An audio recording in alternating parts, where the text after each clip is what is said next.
I just thought, what an incredible character to put into David's hands. And I knew that it was going to be something special. So I'd say first David, you know, it didn't, I just saw him calling, so I was just like, yes, yes, I'll do it.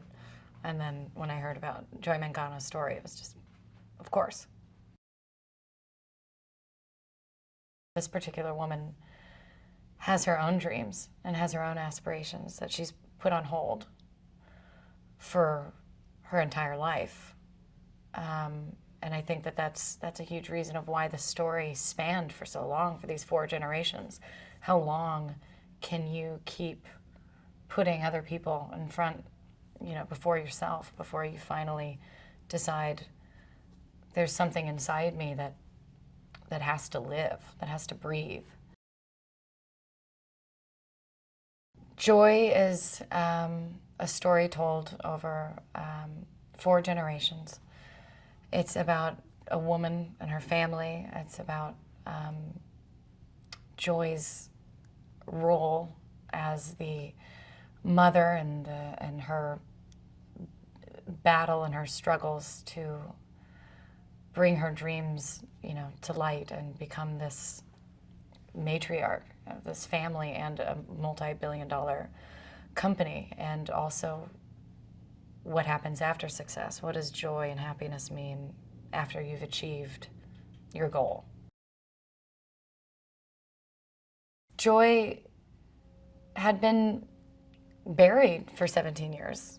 She was discovering in her dreams, and she kept burying this certain part of herself, and that was something she was doing to herself. It was something that her family was doing to her, and when she finally follows these dreams and has enough faith in herself to move forward, it's unstoppable when that happens. It's addicting when you get strength in yourself and you start to have confidence. And so she knew that she could sell them up. She knew she's a mother. She's a mother of 2. She's cleaning a house every single day. She knows about cleaning products. She knows what these women who she's selling to, she knows what they want. And so she finally just had to gather the confidence to say, I'm the one that people want to be seeing. And she was right. Joy has, you know, a very kind of complicated family dynamic because she loves her family to the ends of the earth, as most of us do, and they love her dearly, but they don't support her. But to them, it's out of love. It's to try to protect her. So she's always taking care of her mother, Terry, who, one of my favorite characteristics I've ever seen in a character, and I tell David all the time, is fascinating. She gathers her strength and learns her lesson and who she wants to be through a character on television, on soap operas.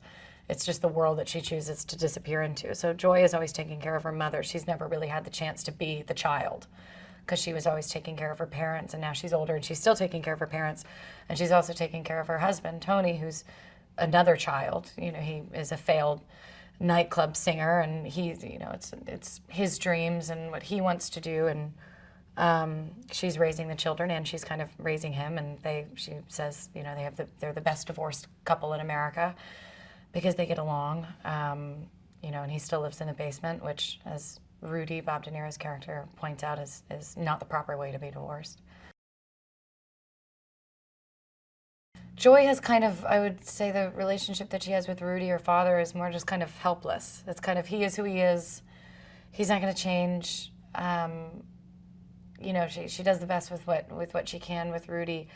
But she does have a very contentious relationship with his daughter, her half-sister, Peggy. You know, Peggy's a little bit older, and they're different. And Peggy resents this part of Joy that makes Joy special, that she can see the brighter side of things, or that she can kind of be her own hero when they're little girls, and Joy is making a paper forest and admits their parents' divorce. Joy has an escape. Joy has another world that she can go to. Peggy doesn't have that. She wanted so badly to impress her family, and then it's kind of sad how how much worse it gets when you do impress them, because then they need something from you, then they want something from you, then they're, you know, and Joy's family in particular, they're always taking something from her. They're taking her willpower, they're taking her hope, saying, you can't do this, and you're just not good enough for this, you're just not smart enough for this, you're just not business-minded and taking and taking. And then when she thwarts through that and finds success, then they continue to take from her. And it's sad, and it's unfortunately very true for a lot of people who've found success, that end up needing to give more to the people who never gave them a thing, or, you know, I'm here in spite of you, and yet I feel like I owe you, is a very true theme with success. I think it's incredibly inspiring. She didn't, it's the American dream. She didn't have a leg up. She had her legs cut off. She started from Eastern Airlines. I mean, the real Joy Mangano worked at the customer service at Eastern Airlines. And now she runs a billion-dollar industry. You know, it's if you have a dream, if you have an idea, if you're smart enough, if you work hard enough, you can make it happen. I think it's incredibly inspiring. Bradley plays Neil Walker, who is at QVC, and he's the first person that Joy, you know, Joy has no idea kind of where she is. She doesn't know what QVC is, and she tries to sell him the mop. He's the first person who really starts to kind of believe in her hesitantly. Bob is so paternal and lovely to me. He's just always been so nice to me, and so it felt really natural that he would play my father, because in so many ways he was this paternal figure that I had raising me through this certain element of my life, of movies and fame, and you know, and I can ask him anything. He's so happy to listen and talk and help guide me, and he always has. So him being my theatrical father actually felt really touching and personal. And obviously acting with him is just a different experience. David is committed to telling the truth behind a story. He's committed to finding the truth in a character, and so the truth with great success is the growing pains. How did you get there? Where were you before? What happened, and what did it take to get you to even just come up with this idea, let alone build a billion-dollar industry? He's the one that thinks, but where did just the idea come from?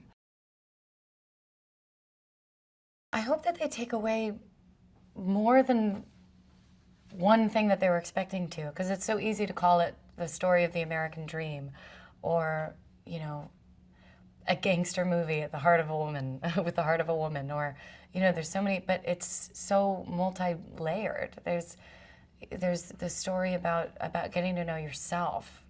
There's a story about family, about imagination, faith in yourself, ruthlessness, what it takes to find success, what it means when you find it.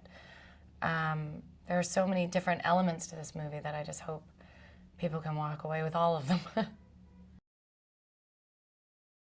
Did you know that the Deadpool costume had a muscle layer underneath that had to be removed because Ryan Reynolds was so muscular? The costume was not only too tight for him, but it made him look overlarge. Click here for more videos and let me know in the comments below who is your favorite Marvel character. See you soon!